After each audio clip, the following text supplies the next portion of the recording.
Assalamualaikum warahmatullahi wabarakatuh.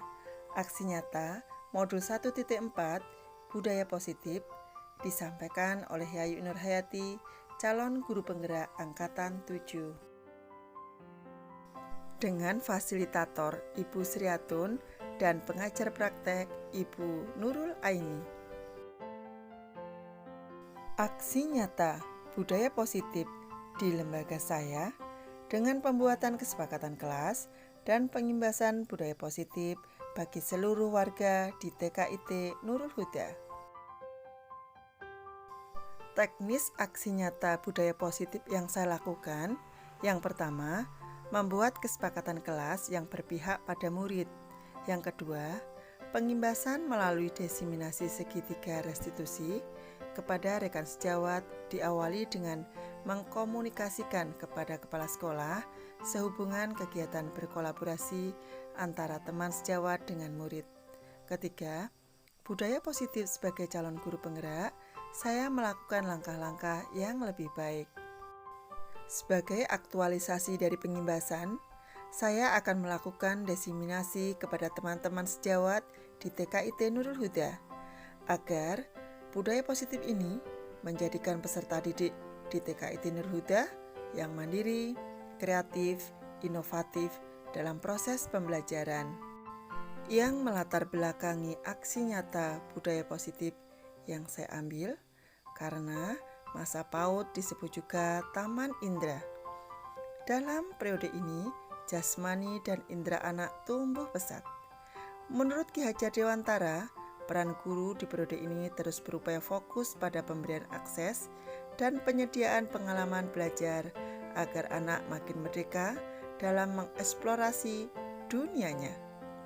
Dan tiap periode usia anak memiliki kekhususan yang harus dijadikan pertimbangan dalam proses belajar. Pembiasaan secara berkelanjutan di sekolah dan juga di rumah akan memberikan pengalaman anak dalam penerapan disiplin positif.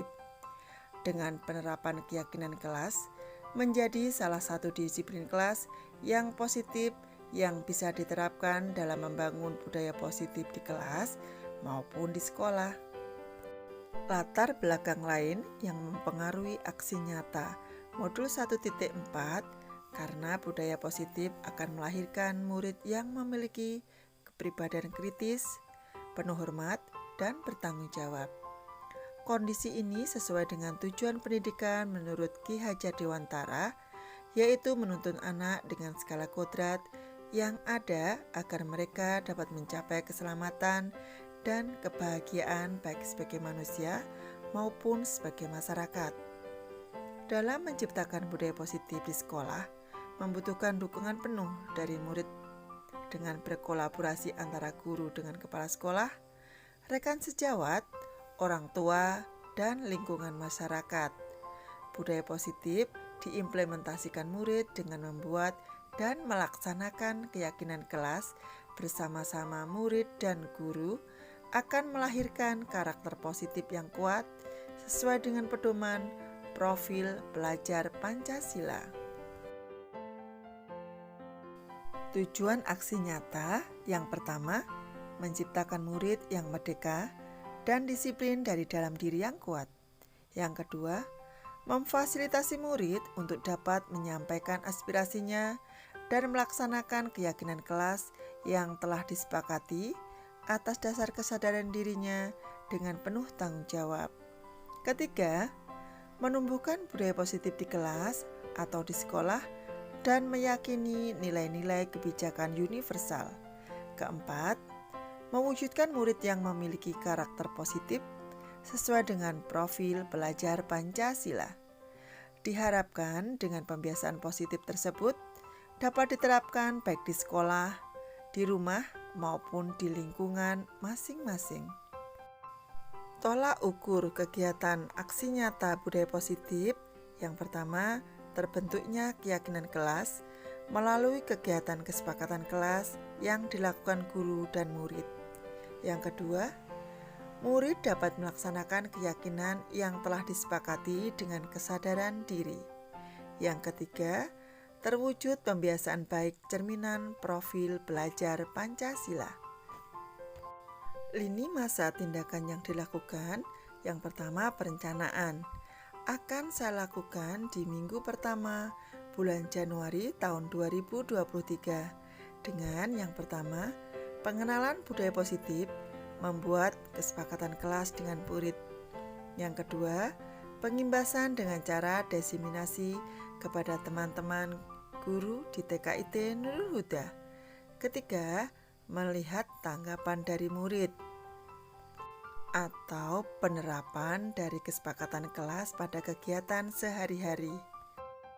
Tindakan yang saya lakukan dalam kegiatan aksi nyata, yang pertama, berkoordinasi dengan kepala sekolah tentang pentingnya penanaman budaya positif di sekolah, serta meminta izin untuk melakukan pengimbasan kepada rekan sejawat. Yang kedua, mengumpulkan rekan-rekan guru untuk melakukan diseminasi pemahaman materi budaya positif. Yang ketiga, bersama-sama warga kelas membuat keyakinan kelas. Yang keempat, melakukan kegiatan pengimbasan kepada rekan sejawat. Kelima, berkoordinasi dan berkolaborasi dengan rekan sejawat untuk membuat keyakinan kelas melalui kesepakatan kelas di kelasnya masing-masing. Lini masih refleksi. Dengan merefleksi kesepakatan kelas yang dibuat dalam penerapan sehari-hari dengan mengevaluasi kekurangan dan memperbaikinya agar kesepakatan kelas dapat menghasilkan karakter siswa-siswi TKIT Nurul Huda yang positif pada anak dapat terwujud. Dukungan yang dibutuhkan dalam proses aksi nyata budaya positif. Yang pertama, dukungan dari kepala sekolah, rekan guru, serta murid agar tindakan yang telah disusun dapat dilaksanakan secara lancar dan menyeluruh. Kedua, sarana dan prasarana untuk menumbuhkan budaya positif di sekolah. Ketiga, peran orang tua dalam melaksanakan budaya positif di rumah. Berikut ini proses pembuatan kesepakatan kelas An-Nafi. Anak-anak, hari ini kita mau membuat kesepakatan kelas. Kesepakatan itu toh dibuat bersama-sama dan tidak boleh dilanggar. Yang pertama, kalau anak-anak datang itu mengucapkan apa toh? Bisa mengucapkan salamnya. Wah, assalamualaikum. Biasanya assalamualaikum toh apa sambil salim? Salim berarti kalau datang mengucapkan assalamualaikum. Mengucapkan salam sambil salim ya.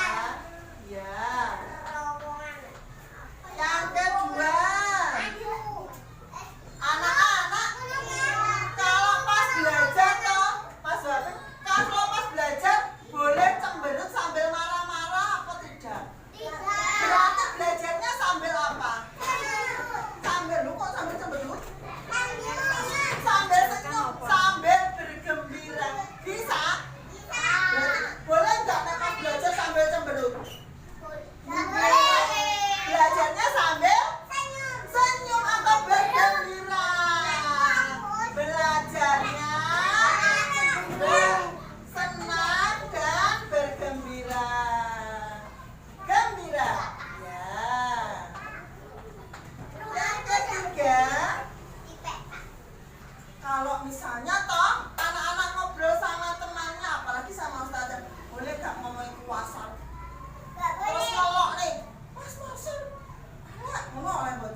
datang itu meletakkan sepatu. Terus apa lagi?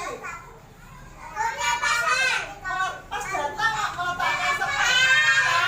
Terus apa lagi? Tempat minum. Bungkus penghubung. Halo Mbak Ila, Mbak Nana. Pas datang meletakkan sepatu, tas sama buku di tempatnya. Boleh nggak ditaruh sembarangan?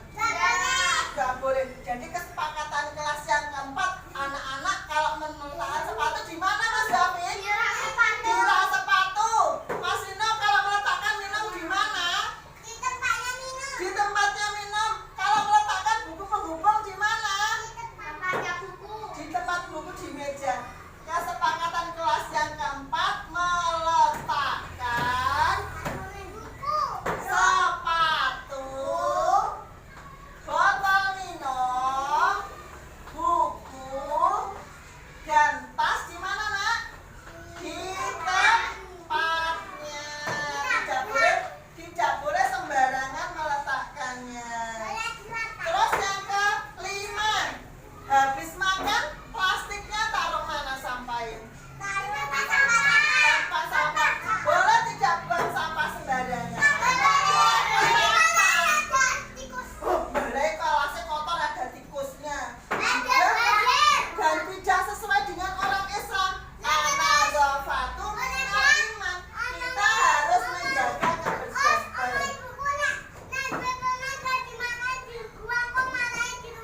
Oh, nggih, berarti harus dibuang di tempat. Nah, yang kelima harus menjaga kebersihan.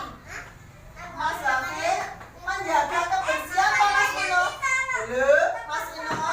Menjaga kebersihan itu termasuk membuang sampah. Terus misalnya ada daun-daun yang kotor disisihkan, itu namanya menjaga kebersihan. Termasuk kalau makan harus cuci tangan. Biar kumannya nggak masuk mulut dalam tubuh. Sekarang yang keenam, sayang teman. Sayang teman itu bagaimana kok? Oh, senyum be temane. Boleh nggak nunjuk teman? Dipeluk ya nggak? Peluk lah. Gak oleh nunjuk temane.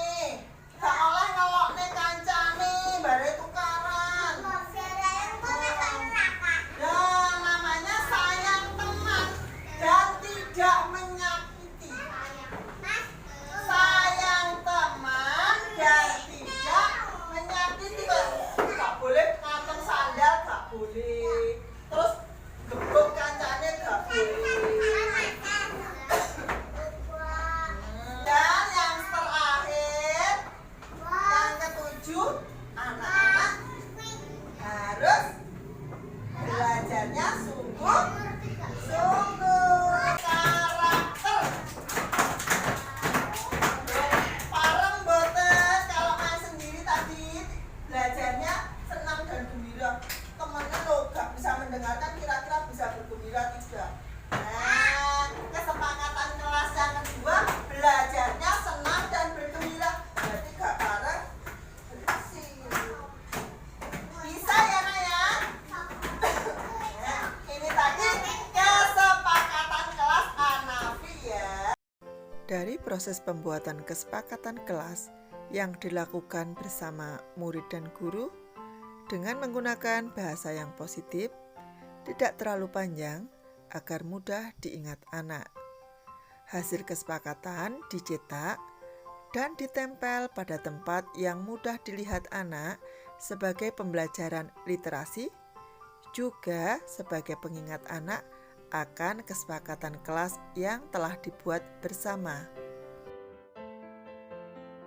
Pengimbasan diseminasi kepada rekan sejawat di TKIT Nurul Huda tentang budaya positif.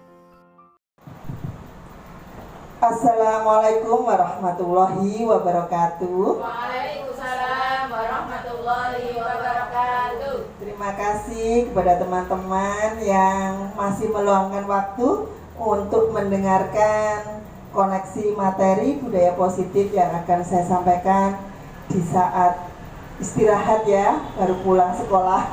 Terima kasih waktunya.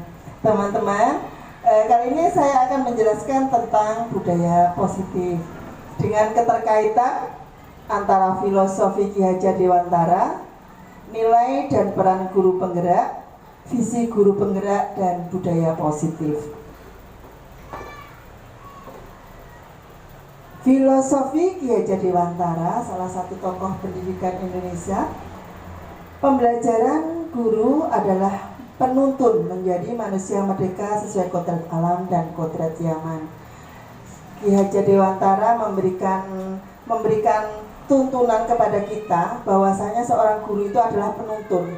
Kita itu hanya mengarahkan pada anak-anak. Kita tidak bisa memaksakan kepada anak-anak apa yang seharusnya guru lakukan. Jadi kadang guru menerapkan anak harus manut sama guru, nah itu tidak diperkenankan. Tapi seharusnya guru itu hanya menuntun dalam pembelajaran.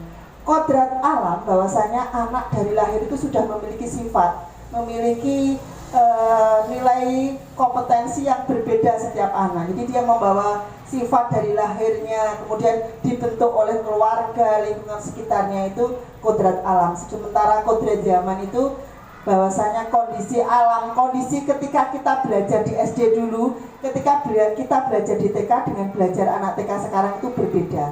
Itu namanya kodrat zaman. Jadi ada perubahan zaman.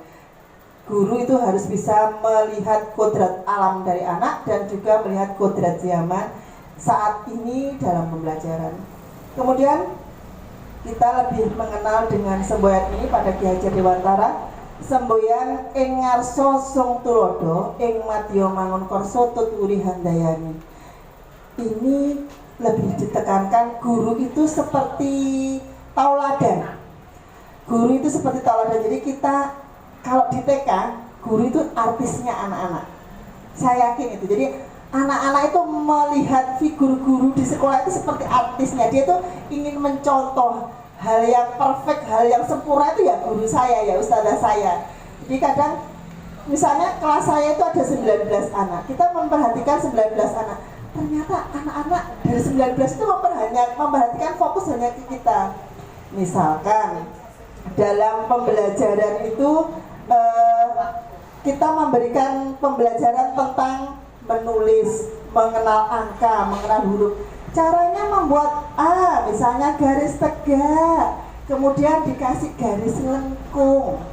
Ketika nyampe di rumah, orang tuanya cara mengajarnya mungkin nggak sama, langsung dibuat ya nggak mau ustadahku loh, nggak begitu. Iya, jadi idolanya ya tetap gurunya, yang paling bener ya ustadahnya.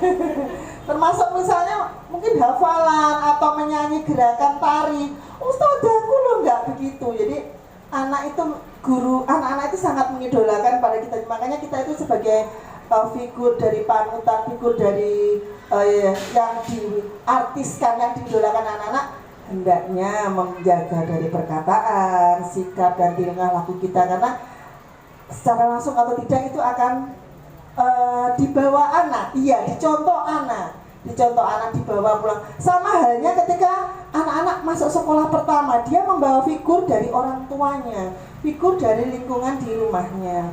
Kemudian yang menggunakan Ki Hajar Dewantara juga menggunakan ayas trikon. Ayas trikon ini dalam perubahan pembelajaran meliputi kontinuitas, konvergensi, dan konsentris. Apa toh? Nah, ini kontinuitas yaitu melestarikan budaya secara berkesinambungan. Jadi budaya itu misalnya kalau kita ada Jawa, unggah-ungguh, toto kromo. Nah, hal-hal seperti itu harus berkesinambungan kita ajarkan pada anak-anak. Kita berikan secara turun-temurun dari anak-anak. Kita nggak boleh menghilangkan dari budaya itu, jadi harus berkesinambungan, itu kontinuitas. Kemudian konvergensi, bahwasanya pengembangan pembelajaran bisa dilakukan dari berbagai sumber. Jadi Ki Hajar Dewantara juga tidak menutup kemungkinan kita menerima dari luar sesuatu yang baik. Kalau itu membawa perubahan kebaikan, ya nggak apa-apa kita mengambil pendidikan dari luar, kemudian atau mungkin budaya dari luar, asalkan tidak bertentangan dengan tradisi atau budaya kita. Kemudian konsentris ini pembelajaran sesuai dengan keragaman. Keragaman ini terutama keragaman anak. Anak itu memiliki sifat yang tidak sama, kecerdasan yang tidak sama, bawaan dari rumah ke lingkungan yang tidak sama. Jadi guru itu harus benar-benar melihat juga keragaman dalam kelasnya itu bermacam-macam. Tidak boleh langsung menyamaratakan anak harus sama seperti ini, seperti yang kita hendaki. Dan harus sesuai juga dengan karakter bangsa. Karakter bangsa karena kita di Jawa mungkin lebih cenderung hal-hal yang nilai-nilai budaya orang Jawa itu tetap berkesinambungan dan ditekankan. Nah, ini saya mendapatkan ilmu baru begini. Mungkin dulu kita sering mendengarkan anak lahir itu seperti kertas putih. Jadi orang tua atau guru itu yang akan menggambar, yang akan mewarnai dari anak itu. Kalau misalnya kita menggambarnya indah, maka anak itu akan indah. Kalau menggambarnya kita dengan agama, maka anak itu akan religius. Kalau anak kita digambarkan dengan nilai-nilai yang barbar, maka anak juga akan urakan. Itu dulu. Ternyata kalau dari pemikiran Ki Hajar Dewantara tidak begitu. Anak itu tidak lahir putih bersih, tapi anak itu sudah membawa bawaan lahir. Dia tetapi tidak terlihat. Dia punya kecerdasan yang sudah dibawa dari lahirnya, tapi tidak terlihat. Dan kita, guru ataupun orang tua, itu yang nanti akan menebalkan garis samar-samar yang dibawa dari lahir itu. Jadi pendidikan bertujuan menuntun, karena guru kan adalah sifatnya menuntun, bertujuan menuntun untuk menebalkan garis-garis sifat bawaan yang dibawa anak dari lahir. Kalau misalnya kertasnya putih, ya seenaknya guru saja. Saya loh pengen satu kelas itu gambarnya pemandangan semua. Jadi kita menentukan, gurunya yang menentukan semuanya gambar pemandangan. Ternyata tidak. Anak-anak itu sudah punya garis samar-samar. Kita nggak bisa menggambar anak semua pemandangan, tidak bisa. Tetapi kita harus menebalkan, oh ada anak ini yang gambarnya cenderung ke religius, anak ini cenderung ke kognitif. Jadi kita hanya menebalkan apa yang sudah dimiliki, kecerdasan yang sudah dimiliki oleh anak. Bawaan anak dari lahir, bawaan lingkungan dari rumah, hal-hal yang positif itu bisa kita tegaskan. Kemudian untuk menebalkan garis-garis samar agar dapat memperbaiki lakunya dan menjadi manusia seutuhnya. Karena namanya garis samar-samar kan berarti belum jelas, belum tentu ke arah yang positif. Ya, jadi kita itu yang menebali untuk menjadi arah yang lebih baik atau arah yang positif. Kekuatan sosial kultural menjadi proses menebalkan kekuatan kodrat anak yang masih samar-samar.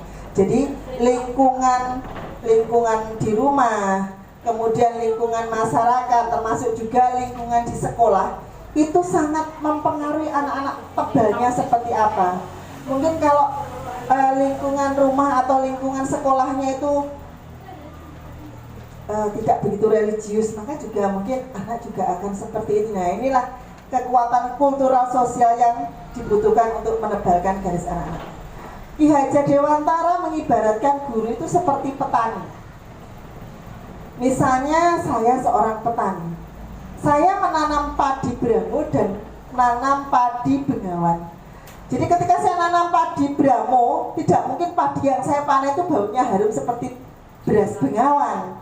Jadi kalau menanamnya Bramo ya mungkin nanti kedepannya kita berpikiran, oh berasnya nanti punel enak gitu. Kalau kita menanamnya berasnya Bengawan berarti nanti baunya harum, ada sedap-sedapnya. Dan ketika menjadi petani kita kan sudah menyiapkan lahannya, kemudian kita menanam. Kalau misalnya ada hama atau ada istilahnya penyakit yang menyerang, guru atau petani itu yang akan memberi obat. Komposisi obat itu juga sangat penting. Kalau terlalu banyak saya kasih pestisida. Nah, di samping mati itu juga membahayakan sebagai konsumen nanti yang makan, karena kan tidak sehat. Sama, guru itu juga begitu. Guru itu hanya menebalkan garis-garis. Tidak mungkin anak yang istilahnya asalnya dari garis-garisnya itu dia lebih condong ke seni, kemudian kita paksakan ke kognitifnya yang kuat. Jadi dia hasilnya ya tetap tidak maksimal. Iya betul, tidak maksimal. Jadi kita itu hanya petani, hanya istilahnya menumbuhkan, membuat bagaimana agar tanaman itu bisa tumbuh sesuai harapan, sehat, dan tidak membahayakan orang-orang di sekitarnya. Dalam proses menuntun anak, kita itu anak diberi kebebasan atau kemerdekaan, tetapi pendidik atau among memberikan tuntunan atau arahan agar anak tidak hilang arah dan membahayakan dirinya dalam menemukan kemerdekaan belajar. Jadi istilahnya merdeka belajar itu tidak semerta anak itu bebas, enggak. Sapo enake dhewe. Aku pengen belajar ya belajar, pengen enggak ya enggak. Ya tidak. Guru tetap yang namanya menuntut ketika anak itu enggak pas, ya harus diingatkan, harus mengingatkan. Ini waktunya belajar, enggak waktunya bermain tetap. Bukan serta-merta kalau bebas dan merdeka itu yang menentukan 100% anak, tidak. Jadi kita harus tetap mengarahkan anak, apalagi yang membahayakan, mungkin misalnya dengan pergaulan atau mungkin sekarang IT ya, itu harusnya kita itu tetap guru sebagai penuntut itu mengarahkannya. Nah, yang kedua tadi kan yang poin pertama adalah filosofi Ki Hajar Dewantara. Sekarang nilai guru penggerak.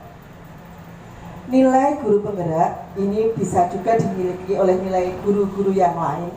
Yang pertama itu berpihak pada murid.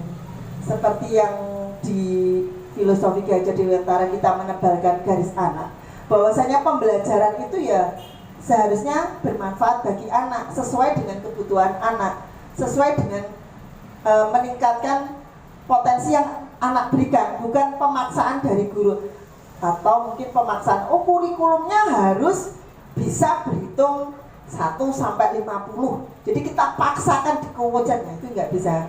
Kita juga harus melihat ada beberapa anak yang mungkin bisa mengikutinya, tapi ada beberapa anak yang tidak. Jadi kita harus benar-benar memberikan sesuai dengan kebutuhan anak. Kemudian mandiri. Nilai mandiri ini guru tidak bisa hanya berpangku tangan, kalau nggak disuruh pelatihan ya sudah, sudah capek. termasuk saya dulu.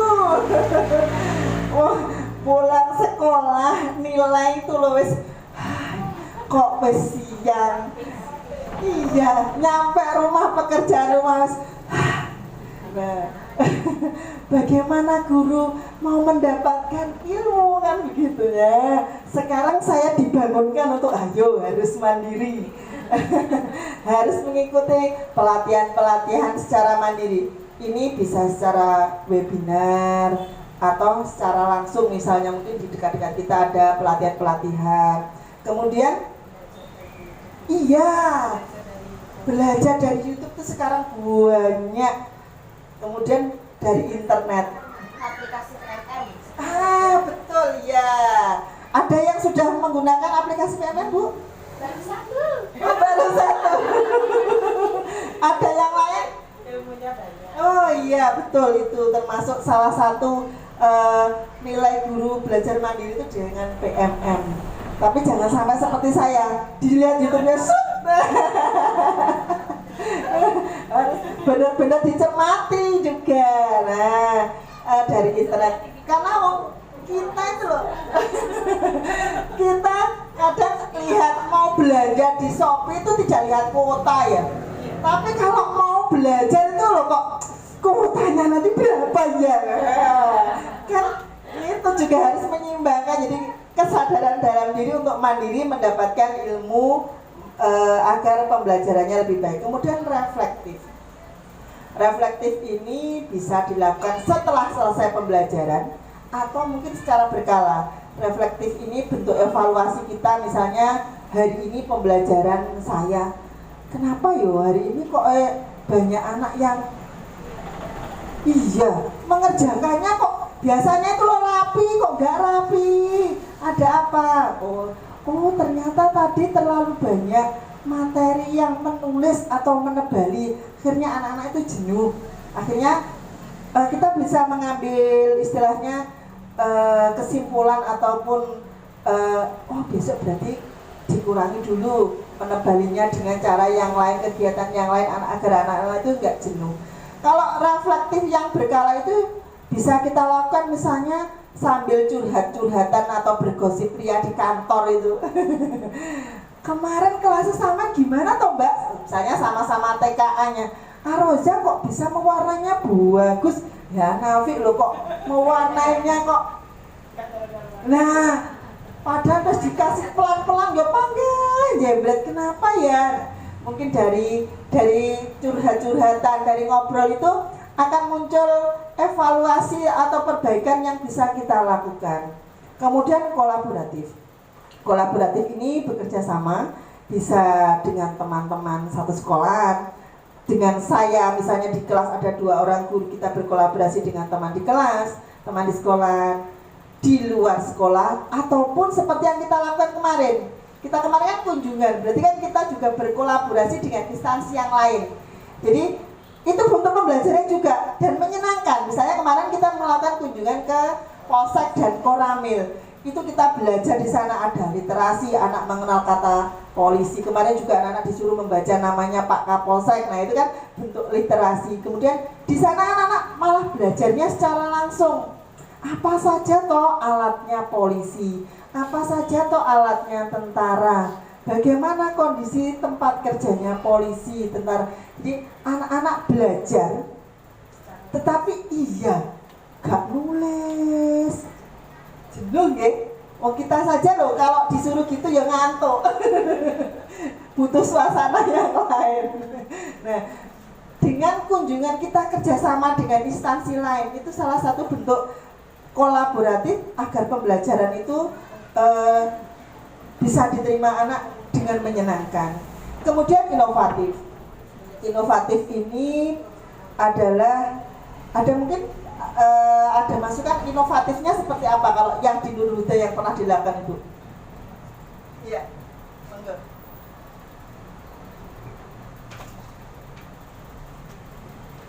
Kalau menurut saya inovatif di sini bisa berupa memberikan pembelajaran yang menyenangkan.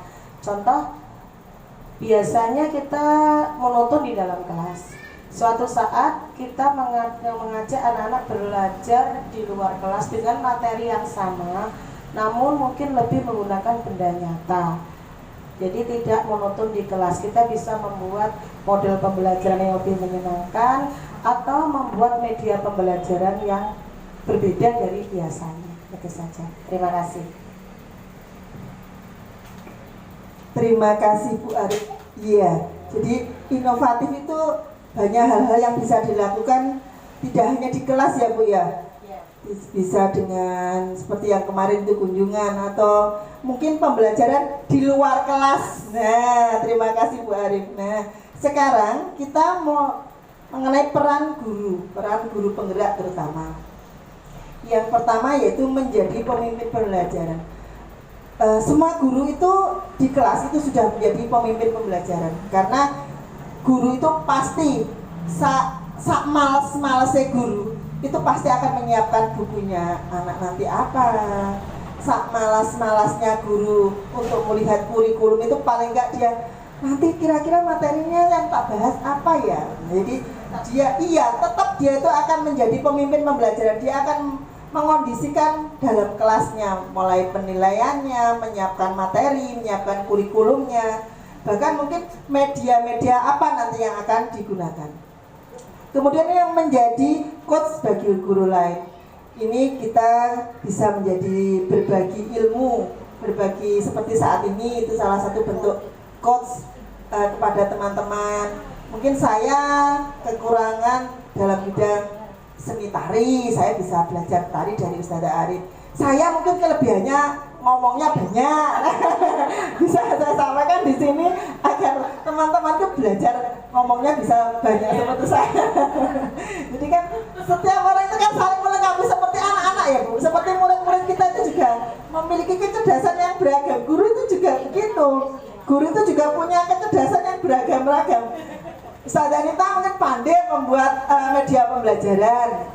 Nah, Ustazah Hesti pandai mengaji. Jadi kan kita punya kelebihan masing-masing dan kita bisa melengkapi dengan saling berbagi ilmu dengan coach bagi guru lain. Kemudian mendorong kolaborasi. Mendorong kolaborasi ini mendorong istilahnya belajar bekerja sama baik di sekolah maupun dengan sekolah lain. Kemudian mewujudkan pada kepemimpinan pada murid.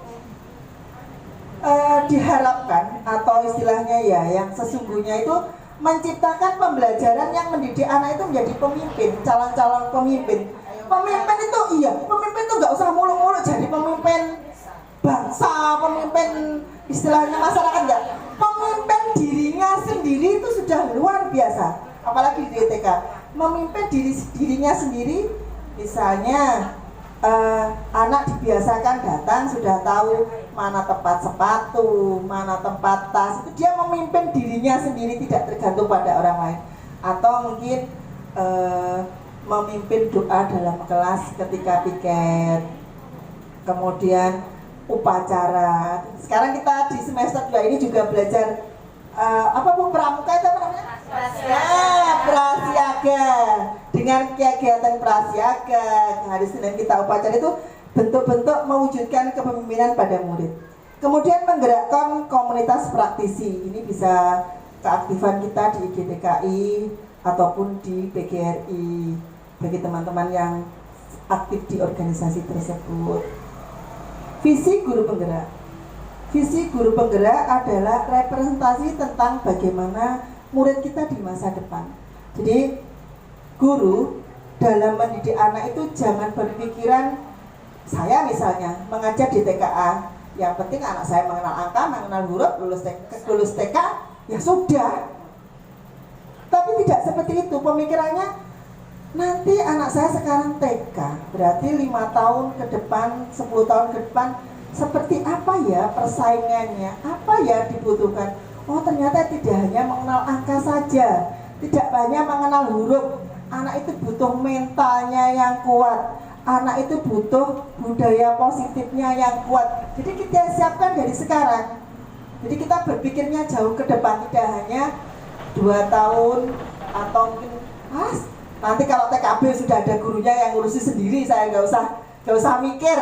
Itu tidak. Kita dituntut untuk berpikiran di masa depan, kira-kira anak kita itu seperti apa. Dalam menyusun visi selalu didasarkan atas pemikiran berpihak pada murid sebagai landasan segala perubahan dalam mendidik dengan pola pikir positif melalui pendekatan inquiry apresiatif menggunakan tahapan Bagja. Nanti akan saya jelaskan tentang tahapan Bagja. Visi guru penggerak dibuat tujuannya untuk mewujudkan peserta didik yang mandiri, beretika, bersahaja, disesuaikan dengan kemampuan yang dimiliki peserta didik dengan mengacu pada profil pelajar Pancasila. Nah, berikut akan saya berikan contoh penerapan Bagja yang pernah saya buat. Jadi ini pendekatan inquiry apresiatif yang saya buat, yaitu dengan visi membantu terwujudnya generasi yang mampu menguasai profil pelajar Pancasila dengan berwawasan religius dan berbudi pekerti. Jadi lebih ditekankan para religius dan berbudi pekerti. Bagja itu singkatan atau istilahnya B, artinya buat pertanyaan. Jadi ketika saya sudah membuat visi, saya sudah mengolah hasilnya, mendapatkan data apa yang harus saya buat dengan membuat Bagja B, buat pertanyaan. Jadi saya akan membuat pertanyaan begini: bagaimanakah sikap religius dan akhlak mulia di TK Nurul Huda? Kalau bagaimana berarti kan kita butuh data, kita butuh apa yang terjadi di TK Nurul Huda. Nah, ini jadi saya atau guru itu melakukan observasi kira-kira kegiatan yang religius di TK Nurul Huda yang mana toh? Kan katanya sekolah Islami, yang religiusnya itu yang mana? Dan yang berbudi pekerti itu yang mana? Oh, mungkin ini saya salah satu contoh kegiatan yang bisa dilakukan. Saya mengamati kira-kira anak-anak itu buang sampahnya gimana ya? Karena kan seperti di Islam, an-nadzafatu minal iman, kebersihan adalah sebagian dari iman. Jadi buang sampah itu di samping untuk karakter anak, tapi juga religius karena sesuai dengan agama Islam. agama Islam harus menjaga kebersihan, iya, hadis kebersihan. Kemudian B, yang buat pertanyaan kedua, bagaimana menumbuhkan dan menanamkan sikap religius dan budi pekerti? Bagaimana ya caranya? Kan tadi ada banyak kegiatan religius. Bagaimana cara menanamkannya? Oh, kalau anak TK itu nggak bisa hanya dikasih perintah, hanya dikasih tulisan, kemudian praktek itu nggak bisa. Caranya ya pembiasaan. Nah, pembiasaan salim dan salam. Kan di yang piket di Nurul Huda itu pasti ada salim, salam, menyapa anak-anak, kemudian anak-anak baru masuk kelas. Dengan pembiasaan setiap hari itu salah satu cara untuk menumbuhkan sikap religius dan sikap berbudi pekerti pada anak. Kemudian A, tadi kan B, sekarang A, ambil pelajaran. Apa toh manfaat religius dan budi pekerti pada murid, terutama di TK Nurul Huda? Ini kita memberikan motivasi kepada anak.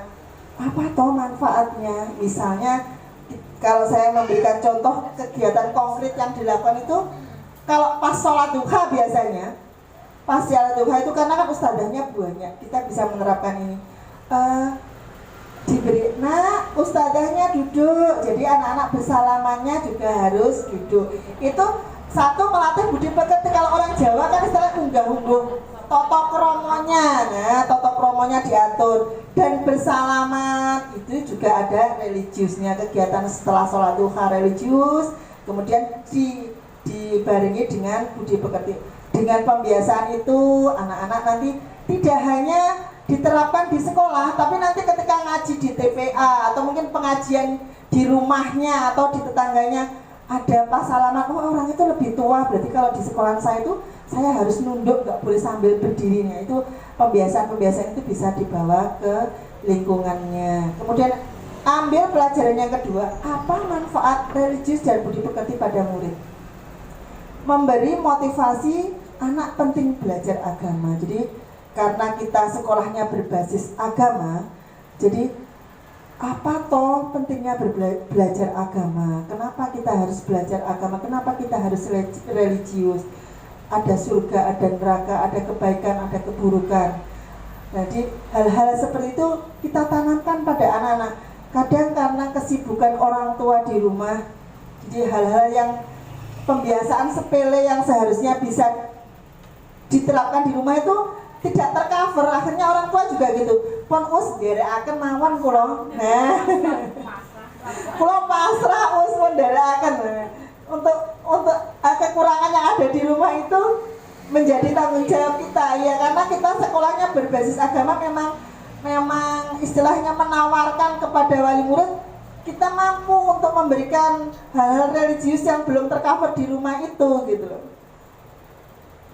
Kemudian ambil pelajaran yang ketiga, metode pembelajaran seperti apa yang dapat mewujudkan sikap religius dan budi pekerti.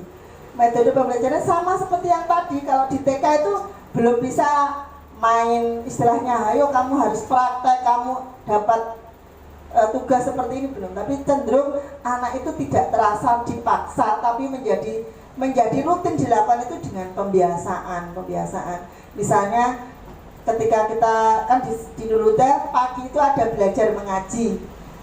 Mengaji kan harus istilahnya antri, jadi anak-anak itu biasa antri duluan, siapa yang datang duluan atau mungkin siapa yang sudah selesai mengerjakan. Nah, budaya antri menunggu giliran ini termasuk mempraktekkan budi pekerti juga. G, gali mimpi bagaimana perasaan guru saat melakukan kegiatan religius pada budi pekerti.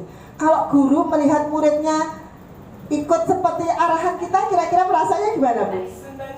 Ya, senang sekali. Ya Allah, alhamdulillah. Saya kemarin loh ngasih istilahnya pengarahan ke anak-anak kalau buang sampah itu nggak boleh sembarangan. Ternyata tanpa diperintah anak buang sampahnya sendiri di tempat sampah, nggak buang sembarangan. Oh, berarti kemarin mengerti maksud saya. Jadi kan ada bangga, ada senang dengan memberikan tapi ya gitu, kalau di TK harus tidak boleh bosan-bosan memberikan motivasi kepada anak. Ya, mengulang. Bahkan sampai kadang itu istilahnya Nah, seperti kalau di Nurhuda kan ada pembiasaan makan siang. Itu kan makannya antri ya. Jadi kalau kemarin di Nurhuda ada bazar, kemudian ada kupon untuk membeli dari bazar itu, anak-anak sudah terbiasa harus antri, nggak berdesak-desakan. Nah, alhamdulillah ternyata anak-anak bisa ya antri. Kemudian gali mimpi apa saja yang dirasakan murid saat mampu melaksanakan kegiatan keagamaan dan pembiasaan budi pekerti. Kalau yang mampu dilakukan murid berarti apa yang dilakukan?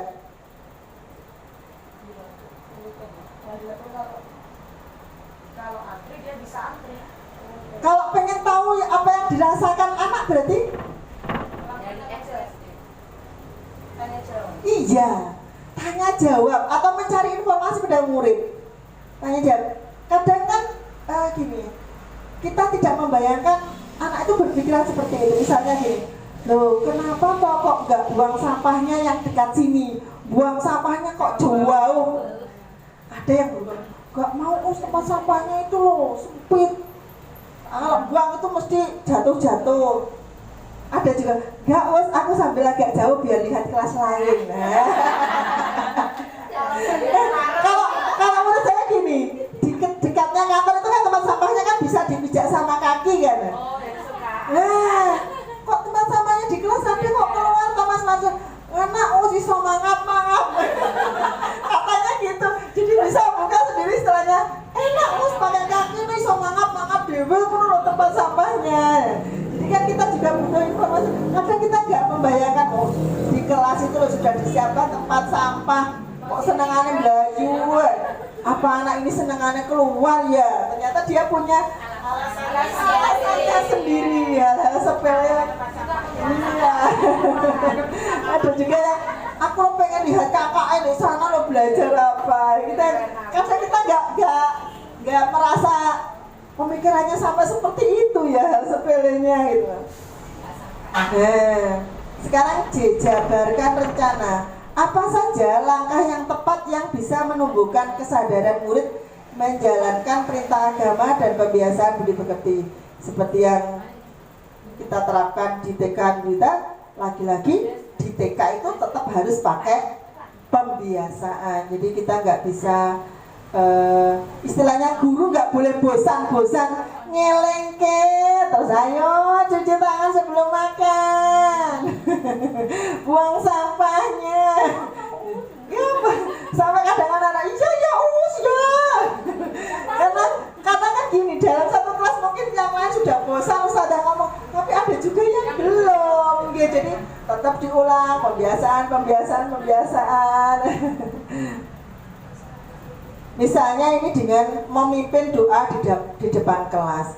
Ini salah satu doa itu kan bentuk religius anak, mensyukuri apa nikmat Tuhan, kemudian kebesaran Allah, tapi juga melatih kepemimpinan anak dengan berdoa di depan kelas. Kemudian jabarkan rencana yang kedua, apa saja tolak ukur indikator keberhasilan dan penerapan menumbuhkan budi pekerti. Tolak ukurnya kalau di kelas ya guru yang ada di kelas itu, karena dia yang lebih tahu. Misalnya kelas saya, berarti tolak ukurnya saya harus reflektif. Kira-kira evaluasi saya apa ya, yang dari 19 anak ini mana ya yang pembiasaan buang sampahnya itu sudah nggak perlu diingatkan lagi. Jadi tetap harus reflektif atau istilahnya mengevaluasi baik sesudah pembelajaran ataupun secara berkala dengan teman guru yang lain. Kemudian bagaimana agar budi pekerti bisa menjadi pembiasaan yang berkelanjutan. Ini kita berkolaborasi dengan wali murid, karena terutama mengenai sholat misalnya. Kita ada kegiatan rutin Senin sampai Kamis itu kan sholat subuh di sekolah. Tetapi kita juga membutuhkan tidak lagi dari rumah. Kadang di rumah ternyata nggak ada pembiasaan itu. Nah, baik itu melewat buku penghubung maupun berkomunikasi langsung dengan wali murid agar pembiasaan di sekolah bisa juga dilanjutkan di rumah, atau sebaliknya mungkin di rumah yang biasanya sudah sholat, kegiatan religiusnya baik, bisa tetap dilakukan di sekolah juga dengan baik. Kemudian A, yang terakhir, atur eksekusi. Siapa saja yang terlibat dalam proses peningkatan religius dan budi pekerti? Yang terlibat ya pasti anak-anak, karena yang di sini adalah dilibatkan adalah anak. Kemudian guru dan seluruh warga sekolah. Seluruh warga sekolah itu ya Pak Satpam, kalau di sini ada tukang masak, ya yang ikut memasak. Kalau misalnya tukang yang masak ataupun Pak Satpamnya tidak religius atau mungkin suka ngomong kata kotor, nah itu juga akan punya efek tersendiri pada sekolah. Jadi harus semuanya terlibat, harus terlibat, tidak hanya guru dan murid tapi juga seluruh warga sekolah, termasuk mungkin juga lingkungan di sekitar kita. Kalau misalnya dekat sekolah kita ada hal-hal yang sebenarnya tidak religius, ya pasti tidak akan mendukung dari pembelajaran yang religius. Alhamdulillahnya di TK Nur Huda itu sekitarnya pondok, sekitarnya agamis lah, jadi sangat mendukung dari pembelajaran di TK Nur Huda. Siapa saja yang akan membantu mengamati dan mengomunikasikan? Ya guru semua di TKIT Nur Huda. Dengan kita sudah terbiasa ada istilahnya briefing. Briefing itu ada yang rutin, ada yang dadakan gitu. Dan biasa lah, ya nanti briefing ya. Hal-hal baik itu yang perlu dipecahkan secara cepat ataupun mungkin berkala. Nanti kira-kira kedepannya seperti apa. Nah itu. Kemudian yang terakhir, bagaimana melaporkan hasil kegiatan penerapan religius dan budi pekerti di sekolah, yaitu dengan forum diskusi yang melibatkan kepala sekolah dan wali murid. Ini bisa melalui komite atau istilahnya kalau di kelas itu pas menjelang rapotan, atau kalau di Nur Huda itu kalau rapotan ada konsultasi. Konsultasi pas rapotan, apa saja kendala anak di rumah. Kalau yang rapotan yang terakhir ini kan ada kolomnya kan, jadi kita lebih ya ada pengalaman kolom refleksi mungkin dari ustazah. Ada.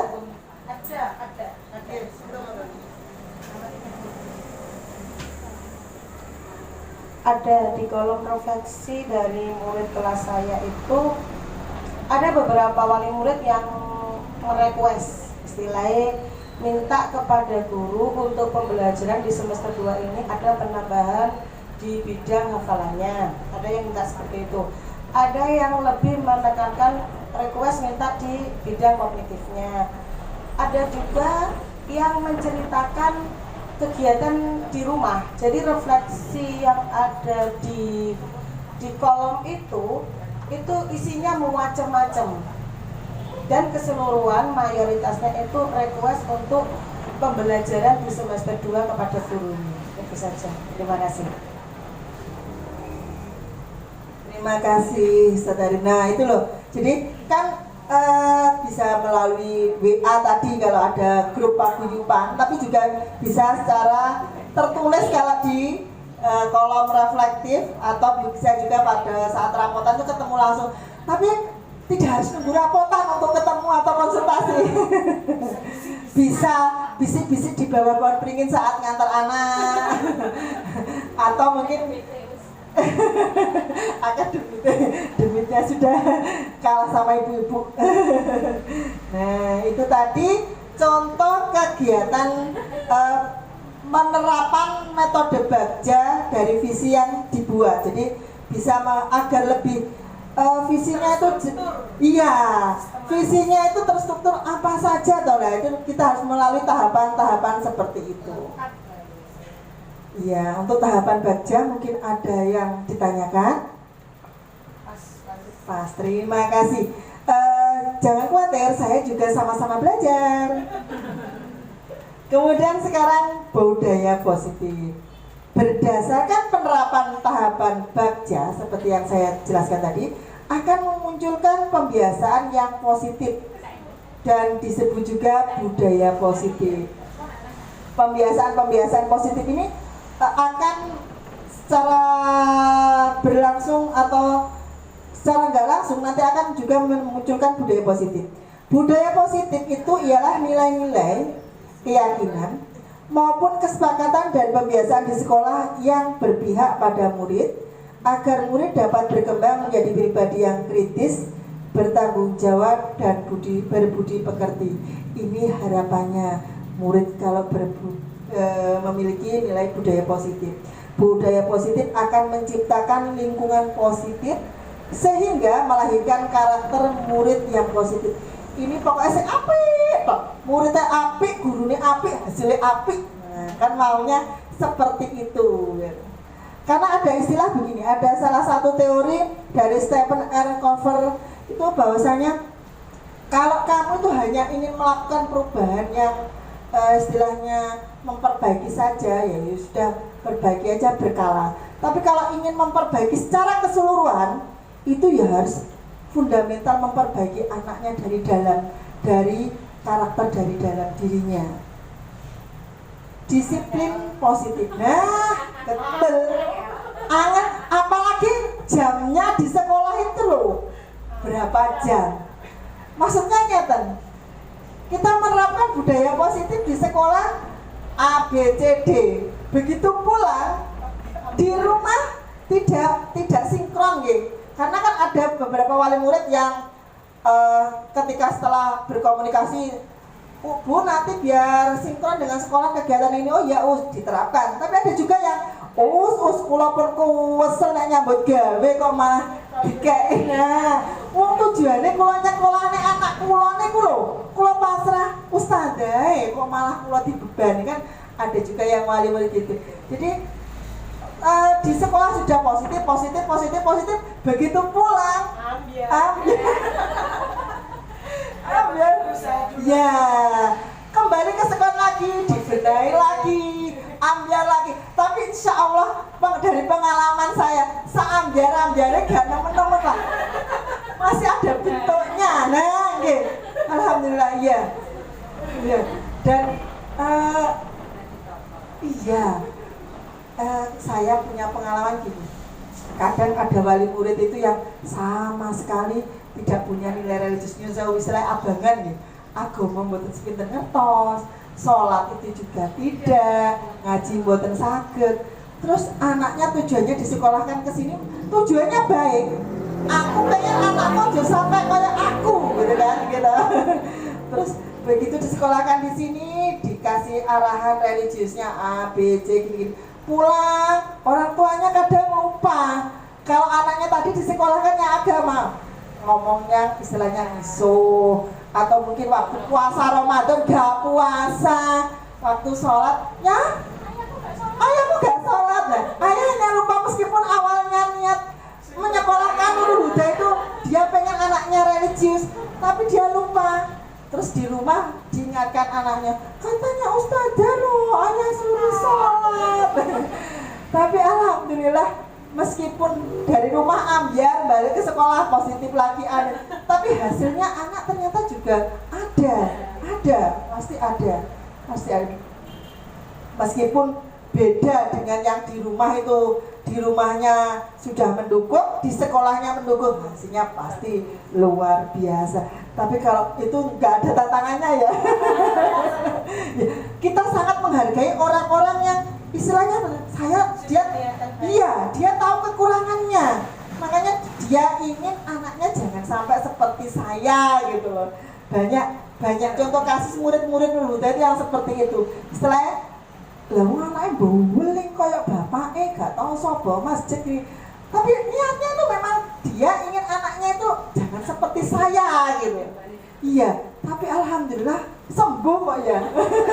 Sembuh dan positif beneran. Bisa geret orang tua. Iya, bisa. Mas kita istilahnya nggak tahu dalamnya ya, tapi kenyataannya orang tua itu misalnya asal ibunya gak pernah jilbaban, you gak tahu pas ngantar saja, itu berubah bajunya malah tertutup, pakai jilbab, itu terbawa suasana dari Nurul Huda. Kemudian saya lanjutkan lagi disiplin positif.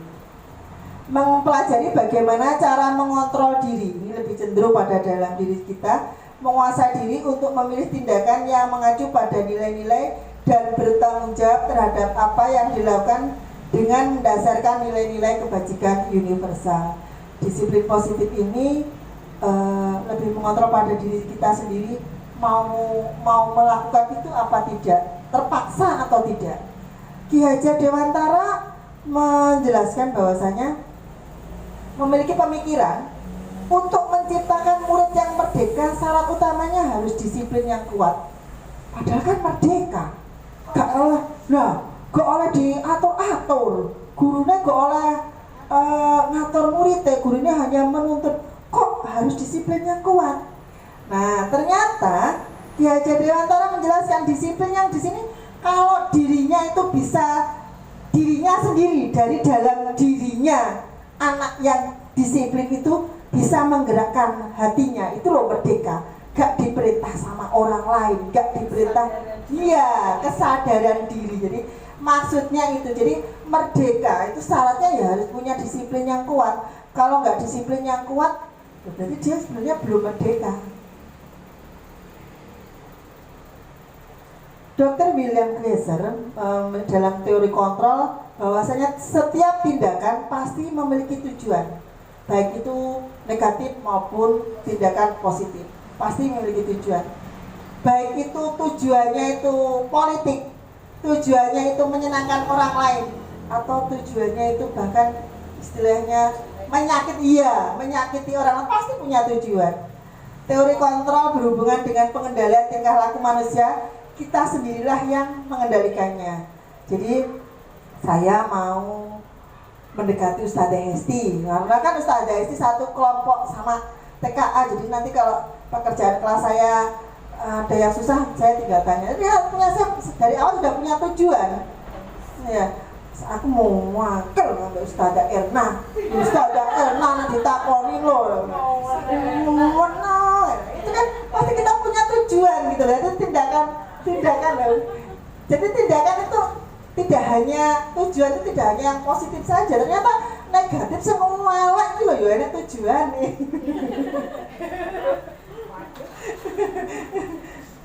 Seseorang yang memiliki disiplin diri berarti mereka merdeka. Ini seperti yang diutarakan Ki Hajar Dewantara tadi, bahwasanya kalau kita bisa mengendalikan diri kita, bisa mengontrol dari dalam diri, itu kita termasuk merdeka. Tidak hanya murid, tapi guru ataupun orang dewasa. Kalau kita bisa menentukan pilihan terbaik yang harus kita ambil dari dalam diri, ya kita itu merdeka. Tapi nek alah aku iku wis nang sekolah sak-sake ngono budal awan ngene awan masakku mateng ya budal jam 7 nek guru mateng ya serodok kok.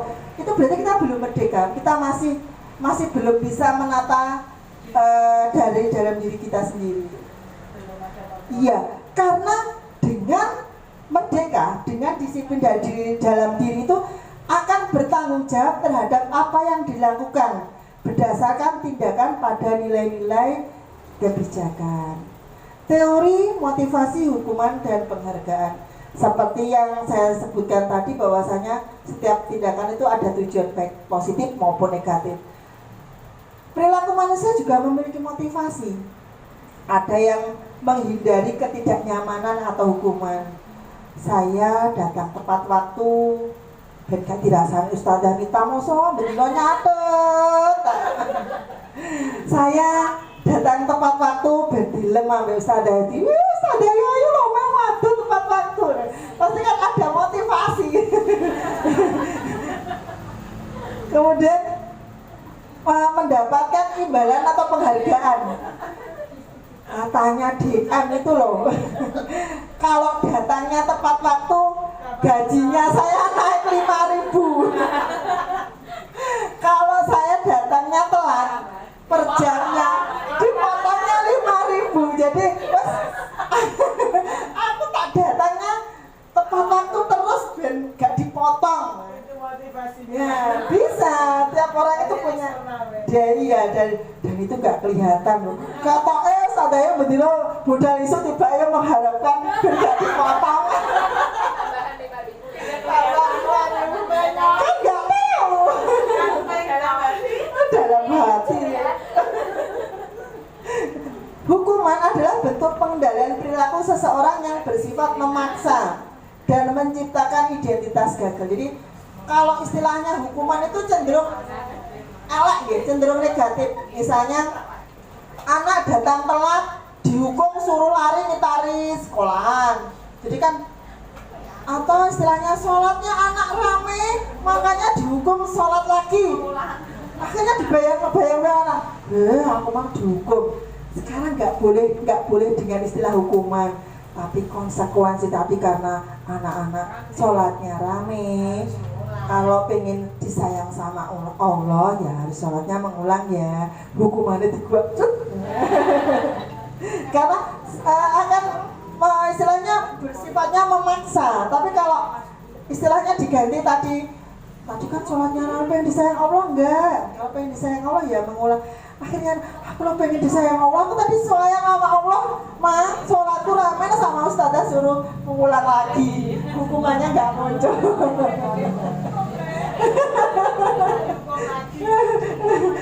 Kemudian penghargaan adalah bentuk pengendalian perilaku dengan sesuatu benda atau peristiwa yang diinginkan dengan persyaratan maka akan mendapatkan penghargaan. Ini penghargaan bisa berupa trofi, uang, atau mungkin senyuman, istilahnya disayang-sayang. Ya Allah, kamu kok datangnya tepat waktu terus toh Mas David, hebat. Dengan kata-kata seperti itu sebenarnya sudah sebentuk penghargaan pada anak. Akhirnya anak itu termotivasi, wis aku tak berangkat pagi, ngobrol ustazahku ben disayang-sayang. Begitu ustazah gak masuk, aku sosok mau budal iso, ustazah Yayu sing gene ngelem-ngelem aku ora masuk. Jadi istilahnya penghargaan ini juga nggak terlalu bagus juga kalau terlalu kita memberikan penghargaan, karena anak itu akan melihat dari sisinya itu. Begitu penghargaan nggak ada, gak ada yang ngelem, gak dapet apa-apa. Lanjutnya, Diana Gozen dengan mengaitkan nilai-nilai kebajikan yang diyakini seseorang, maka motivasi intrinsik akan terbangun sehingga menggerakkan motivasi dari dalam dapat mencapai tujuan mulia yang diinginkan. Jadi harus motivasinya itu dari dalam, jangan karena hukuman, karena penghargaan. Terutama pada anak-anak, misalnya, oh kamu tadi tepat waktu mengerjakannya bagus, tak kasih piala. Begitu besoknya mewarnainya nggak ada piala, kau sana loh, hadiah ngapo api-api.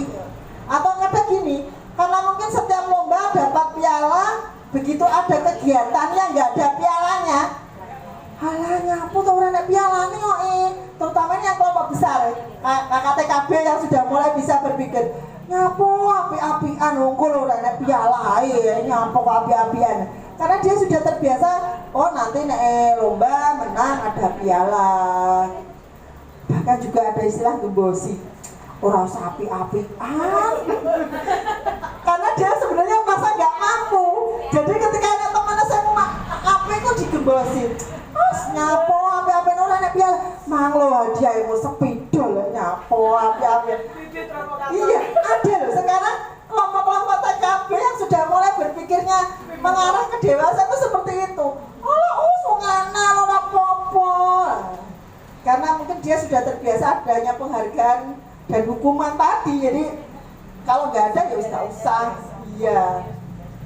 Dalam dunia pendidikan di Indonesia, nilai-nilai kebajikan tertuang dalam profil Pancasila. Di dalam profil Pancasila ada poin beriman. Ini kalau di sekolah kita insya Allah sudah, bahkan mungkin berbeda dengan sekolah-sekolah yang lain, karena termasuk salah satu unggulan atau hal yang kita unggulkan daripada sekolah-sekolah yang lain.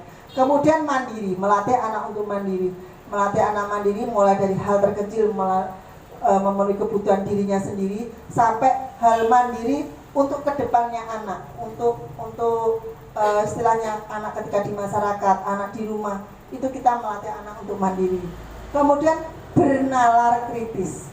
Bernalar kritis ini seperti yang disampaikan oleh Ki Hajar Dewantara, bahwasanya guru kan harus sesuai kodrat zaman. Kita mengadopsi dari pola pendidikan luar negeri. Guru itu sekarang nggak boleh marah kalau dikritik sama muridnya. Guru itu nggak boleh terus kalau misalnya muridnya ternyata lebih pintar diingatkan awakmu loro opo. Nggak boleh. Jadi karena kita mungkin anak sudah tahu informasi itu duluan, kita tidak. Kita malah bahkan seharusnya itu menciptakan nalar-nalar kritis itu pada anak, membangun nalar kritis. Kemudian berkebinekaan global. Jadi keberagaman, menyayangi berbagai macam keragaman yang ada. Kemudian gotong royong ini di Profil Pancasila kita diajarkan salah satu dari keberagaman di Indonesia adalah gotong royong, kebersamaan. Ya, termasuk kolaborasi. Kalau di kelas mungkin istilahnya berbagi, bekerja sama, berkebun. Ketika berkebun kita bekerja sama atau bekerja bakti. Kemudian kreatif. Insya Allah ini sudah dilaksanakan kalau untuk kreatif. Ustazah Tukan Ruda kan kreatif semua. Sekarang posisi kontrol guru lah, ini yang menakutkan saya. Karena saya di situ. Sebelumnya saya tidak begitu memahami tentang posisi kontrol guru. Tentang posisi kontrol guru itu yang pertama itu menghukum. Menghukum ini seperti tadi yang saya sampaikan bahwasanya cenderung ke negatif, cenderung tidak disenangi orang yang mendengarkan. Istilah dihukum terus gak sowan apa mana? Zaman kita sekolah itu loh. Ya Allah, ngapa kok mau pulang duluan, teman-temannya pulang. Ya aku dihukum. Pasti kan ekspresinya gak senang kan kalau dengan istilah dihukum ya. Kemudian membuat rasa bersalah. Guru itu dalam mengingatkan, maksudnya mengambil empati anak dengan mengingatkan anak itu membuat anak itu merasa bersalah. Ya Allah mas, tadi Ustazah sudah menyiapkan dengan pelan-pelan, tak tahu dari pagi kok sampai senggol toh mas, ya Allah tumpah loh. Muridnya katanya guya-guyu mundur, tapi sing asli dia muridnya tuh berpikir pasti. Nah dia juga merasa, yo Ustazah emang wis kuwi lho ya kok tak putahane nek. Iya, jadi menjadi beban pada anak. Kemudian posisi kontrol sebagai guru, sebagai teman. Kalau sebagai teman ini kita melalui pendekatan dengan anak, suka ngobrol, bercerita. Enaknya guru sebagai teman itu mesti diceritani anak-anak bahkan diceritani ibu emangnya apa di rumah apa ini ceritakan, ibu emangnya beli ini cerita. Tapi nggak enaknya kalau misalnya dia melakukan sesuatu yang tidak seharusnya diingatkan, iya nyepelin, alah ya apa tuh karena dia merasakan sudah teman, sudah dekat. Jadi kadang nggak enaknya kalau posisi teman itu seperti penghukum, pembuat rasa bersalah. Teman itu cenderung kelihatan itu dibedakan dari bahasa yang kita pakai. Kalau hukuman, terutama di TK ya, kalau mungkin di SD, SMP, SMA itu kan ada tata tertibnya, anak bisa membaca tulisan. Tapi kalau di TK kan cenderung dari ucapan guru yang disebutkan. Jadi, kamu tadi menumpahkan teh, ayo sekarang ambil pal-palan, dipel. Dengan kata-kata yang lantang itu anak-anak sudah tahu, aku dukung dengan bahasanya. Kemudian, mas ya Allah, mau tak tua-tua mau tumpah, masya Allah. Kan anak itu roh terenyuhnya juga dari bahasa yang kita pakai. Termasuk ketika ngobrol sebagai teman, misalnya sama Mbak Arsila, kok din? Kan bahasa kita kan juga dekat. Jadi dari bahasa itulah kita bisa, anak itu bisa mengenali aku dihukum, aku ini dibuat rasa bersalah, ataupun sebagai teman. Jadi hati-hatilah dalam memakai bahasa. Kadang nyun sewu boten sadar gitu. Nah, kadang nggak sadar. Apalagi tindakannya yang spontan. Misalnya pas main di halaman ada temannya yang kena gabrok, itu kadang itu spontan. Gurunya tuh nadanya agak tinggi, wing. Terus baru astagfirullahaladzim.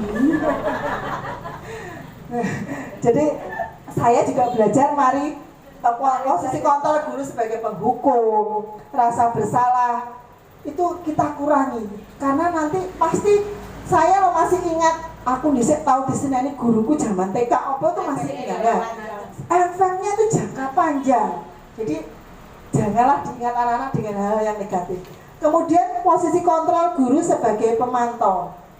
Ini cenderung kita hanya memantau, mengarahkan, tidak terlibat langsung di dalamnya. Kemudian, nah ini yang seharusnya, yang paling baik itu posisi kontrol guru itu sebagai manajer. Sebagai manajer itu kita memantau anak, mengarahkan anak, tetapi semua keputusannya diserahkan pada anak. Ini butuh waktunya lama. Dan ini akan memunculkan dari dalam diri anak untuk berubah. Berubah positifnya akan lebih baik itu ketika dia diolah dengan segitiga restitusi. Nanti rata-rata segitiga restitusi itu karena guru menggunakan posisi kontrolnya sebagai manajer. Setiap tindakan seseorang adalah untuk memenuhi kebutuhan dasarnya, yaitu kebutuhan bertahan hidup, misalnya makan, kesehatan, kemudian kasih sayang, kebutuhan rasa diterima, kebebasan, kesenangan maupun kekuasaan. Guru di sekolah itu ketika menggunakan posisi kontrol juga harus bisa melihat kebutuhan dasar anak. Oh anak itu loh, Mas Marcel itu kalau di sekolah kok senengane omong ayo. Dijelaskan itu tetap omong sedih. Setelah istilahnya kita cari informasi, ternyata di rumah dia jarang bisa berkomunikasi dengan orang tuanya. Oh mungkin, nah jadi kita ketika harus melihat anak itu dilihat dulu kebutuhannya apa.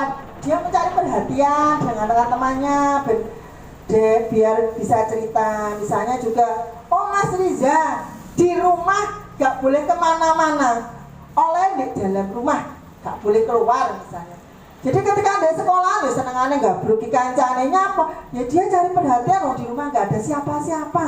Oh iki loh yang bisa tak lampiaskan yo di sekolah. Berarti oh kenapa ya anak kok menggunakan itu. Ketika posisi kontrol kita sebagai guru diterapkan juga harus melihat kebutuhan dasar manusia ini. Tujuan menanamkan disiplin positif yaitu menanamkan motivasi kepada anak untuk menjadi orang yang mereka inginkan, menghargai diri sendiri dengan nilai-nilai yang mereka percaya. Karena gini, motivasi intrinsik ini dari dalam ini yang menikmati tidak kita sebagai guru TK, yang menikmati nanti guru SD, guru SMP, guru SMA, karena sudah mancep di dalam hatinya, sudah terbiasa buang sampah di tempat sampah. Dia di dalam mobil misalnya minum es. Ma, esku sudah habis. Udah buang aja dari jendela, gitu kan? Nggak mau ma. Nanti katanya ustadzah itu loh. Dia kadang masih ingat ustadzahnya itu masih ingat. Atau kalau nggak gitu nggak boleh ma. Nanti banjir. Dia sudah terbiasa. Jadi tanpa disuruh, tanpa penghargaan, tanpa hukuman, dia akan memegang sampahnya ini sampai nanti ketemu tempat sampah. Atau iya bahkan ada yang dibawa pulang lagi. Termasuk pembiasaan salim dan salam.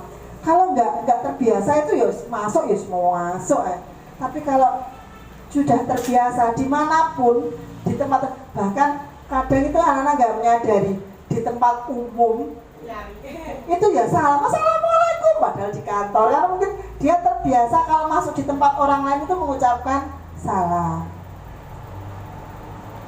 Itu salah satu bentuk investasi guru kita di surga.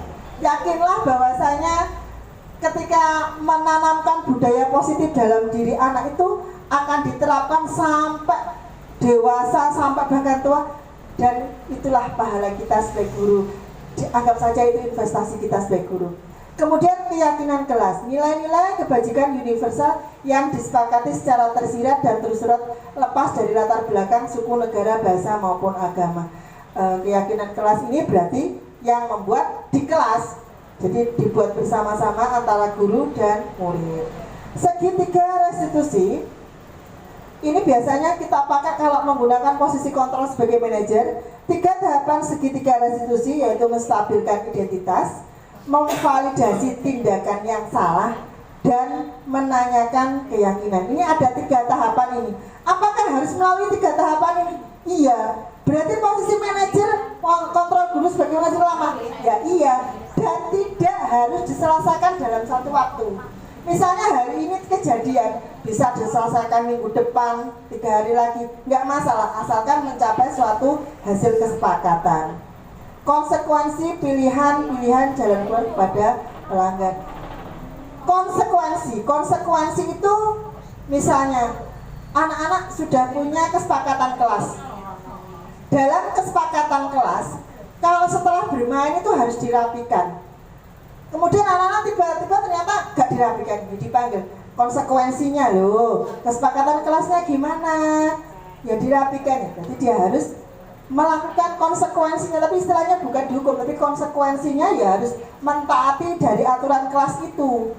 Beda lagi dengan restitusi.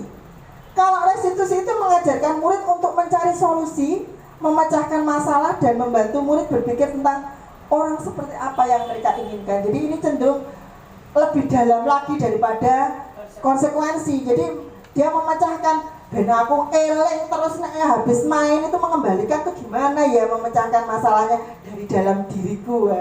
Jadi lebih mendalam kalau restitusi itu. Nah, restitusi dikembangkan oleh Diana Gozen berlandaskan pada teori kontrol Wilhelm Greiser. Restitusi adalah proses menciptakan kondisi murid untuk memperbaiki kesalahan sehingga bisa kembali kepada kelompok mereka dengan berkarakter yang lebih kuat. Ini saya berikan contoh yang pernah saya lakukan menggunakan segitiga restitusi. Iya, sebagai guru, posisi guru sebagai manajer.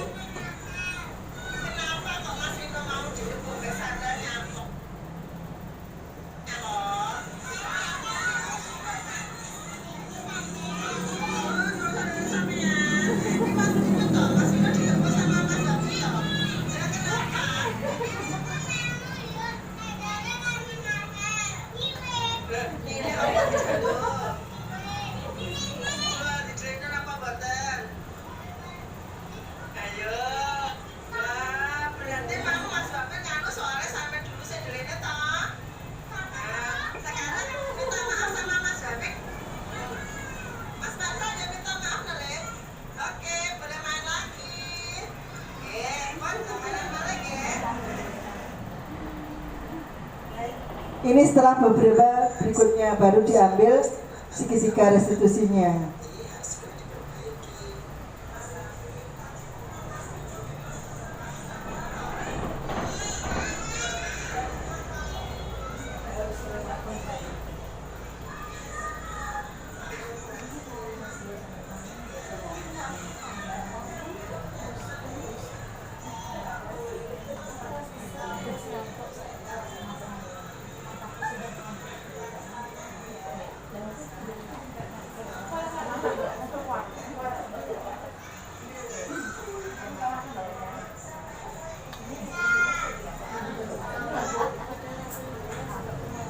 Nah, itu tadi praktek segitiga restitusi. Jadi pada saat anak pertama Mas Marcel sama Mas Vino itu laporan kalau dia itu digemplang sama Mas Vino.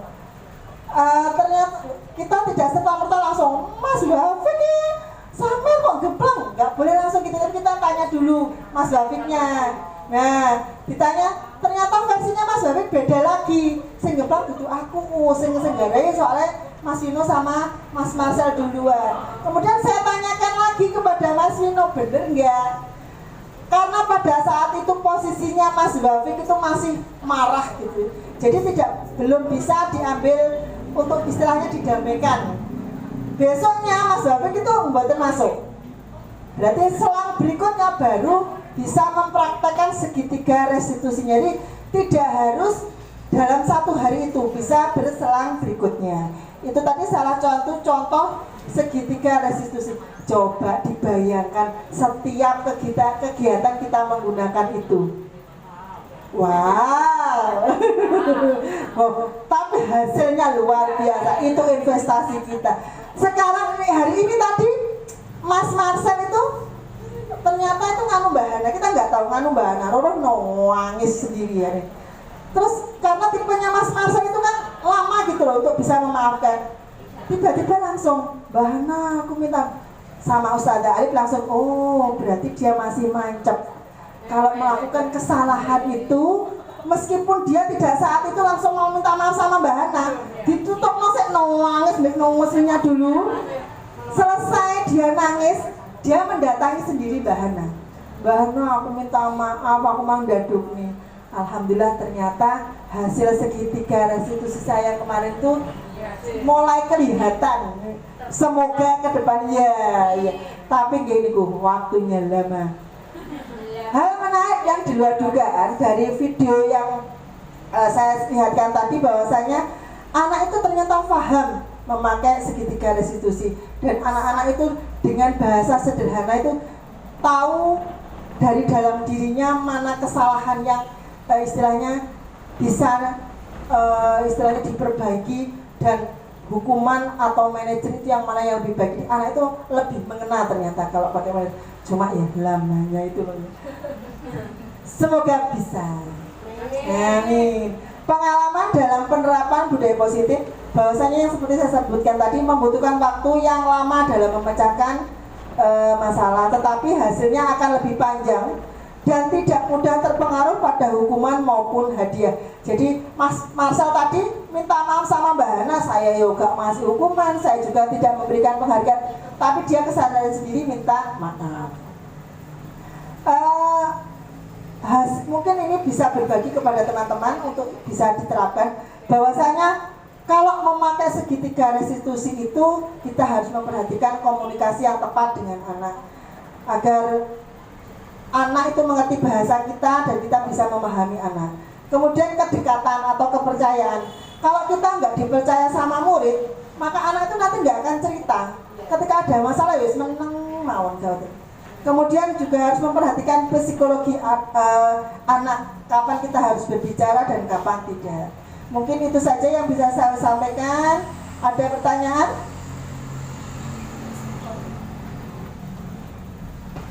Terima kasih Ustazah Yayu atas waktunya.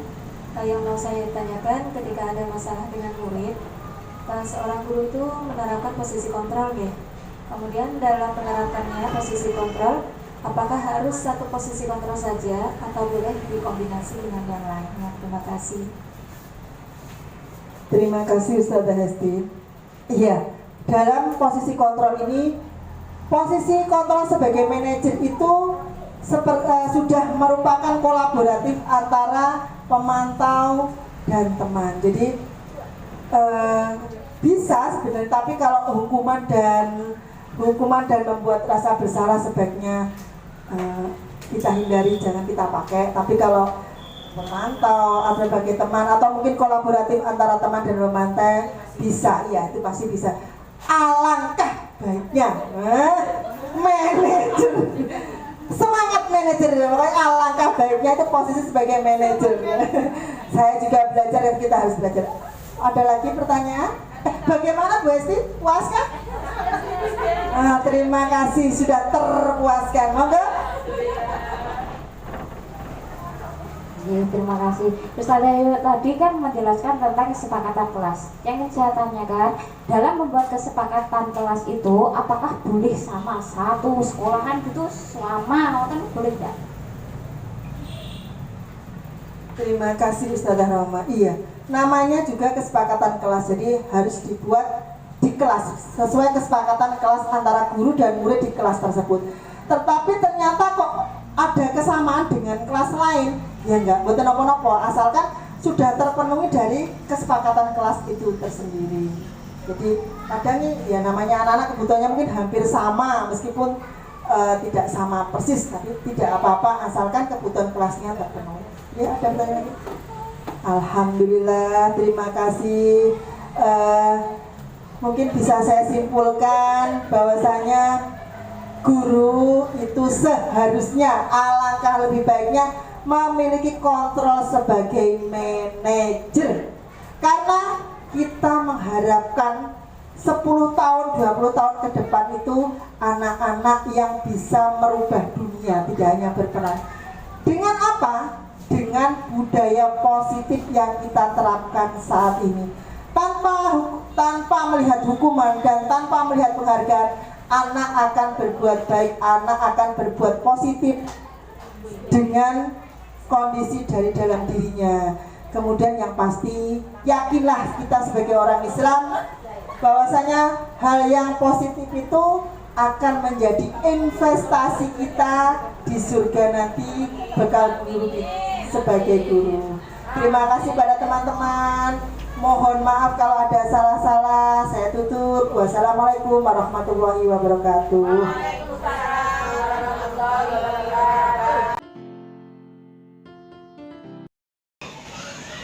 Assalamualaikum warahmatullahi wabarakatuh. Saya Ervina, Kepala Sekolah TK Islam Terpadu Nurul Huda. Di TK saya ada guru penggerak, salah satunya adalah Bu Yayu Nurhayati. Dengan mengikuti kegiatan guru penggerak, Bu Yayu banyak sekali perubahan dalam pembelajaran. Seperti halnya membuat kesepakatan kelas, di mana kesepakatan kelas itu adalah kesepakatan antara guru dan murid untuk membuat sebuah aturan dalam bermain maupun belajar. Hal itu termasuk dalam budaya positif.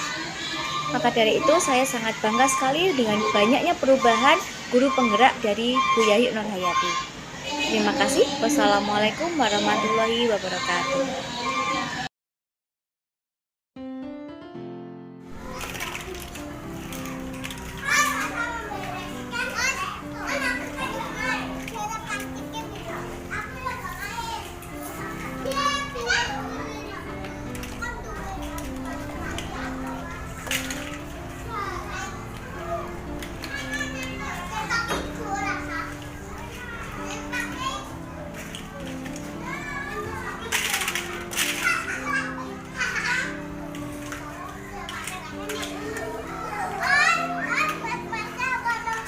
Tadi kenapa kok bentol dulu?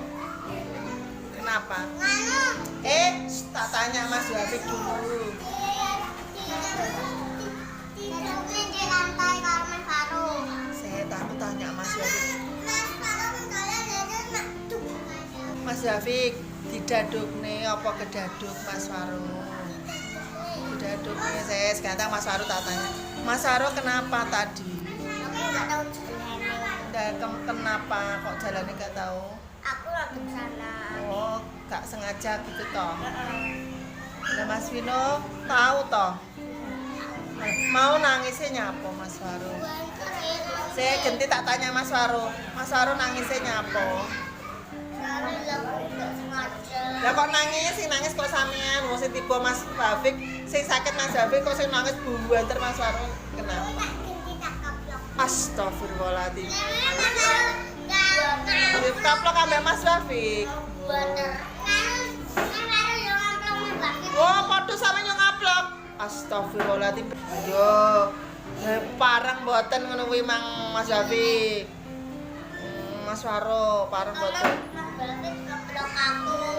Terus aku enggak ngeblok, enggak tulanan tangan, ngeblok, Gak parah diulangi nggih, dosa nanti nek tangannya diambil Allah lo mau toh Mas Wafik. Mas Waro ya gitu ya, gak boleh bales gitu ya nak ya. Mas Vino, nek gak kuwi gak usah melu-melu. Sampean malah asale gak apa-apa malah tambah ceru kok tambah bare tukaran. Nggih ya Mas Vino ya, ya saiki bersalaman. Lah iya sing gare rame saiki bersalaman Mas Faru salaman mbek Mas Vino. Salaman mbek Mas Wafik, dijaga tangane. Pelan-pelan dipotong satu-satu ya, bisa?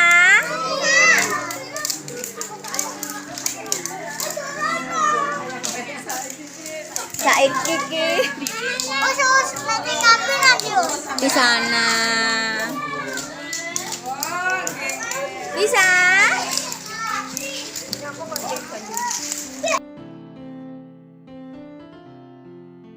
Hasil kesepakatan kelas kelompok Anafi. Pertama, masuk kelas ucapkan Assalamualaikum.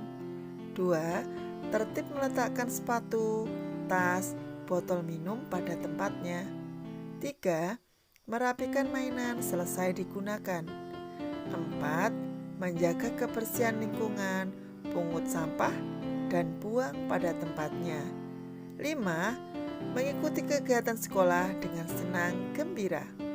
6. Sayang teman dan tidak menyakitinya. 7. Berkata lembut dan sopan kepada setiap orang. 8. Mewujudkan sekolah berkarakter, agama, dan santun. Kesepakatan kelas kelompok B. Ar-Rahman. 1. Datang tepat waktu. 2. Saling menghormati. 3. Menyayangi teman. Dan keempat, bertanggung jawab pada tugasnya masing-masing. Kesepakatan kelas kelompok Ar-Rozak. 1. Menjaga tangan. 2. Merapikan mainan. 3. Mencuci tangan. 4. Membuang sampah di tempatnya. 5. Berbicara yang sopan. Kesepakatan kelas kelompok B. Ar-Rohim. Yang pertama, datang tepat waktu. 2. Kelasku bersih dan rapi. 3. Bergiliran. 4. Menyayangi teman. 5. Berbicara dengan sopan. Kesepakatan kelas diucapkan bersama-sama setelah selesai doa sebelum belajar setiap hari. Hal ini dilakukan agar diingat anak apa saja kesepakatan yang telah dibuat. Pembiasaan budaya positif yang sesuai dengan budaya lokal telah terakumulasi pada aturan kesepakatan kelas. Dikomunikasikan dengan wali murid agar kegiatan di rumah selaras dengan saling mendukung kesepakatan kelas yang ada di sekolah. Demikian aksi nyata saya pada budaya positif di TKIT Nurul Huda. Wassalamualaikum.